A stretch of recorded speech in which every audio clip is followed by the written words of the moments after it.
To je novi T-roc. Oziroma druga generacija Volkswagnove rock zvezde. Ta model je namreč hitro postal zelo uspešen oziroma celo eden ključnih Volkswagnovih modelov na evropskem trgu. Pri Volkswagnu pravijo celo, da je to najboljši primer novega Volkswagna. In kaj s tem mislijo? This car looks quite aggressive to me.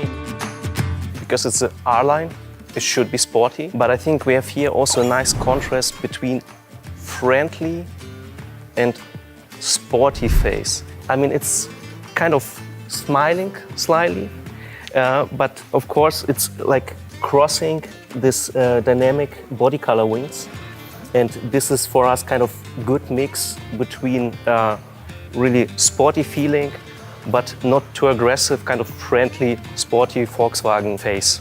You were mentioning that it's the best example of the new Volkswagen. What does it mean? How can you see it from the design perspective? Every part is quite logical. It's not just sitting somewhere without any sense. So, every line makes sense on the car. So what is the purpose of, for example, this line? It looks great, but does it have any practical purpose also? No, let's say practical not, but it's like really typical first generation T-roc theme.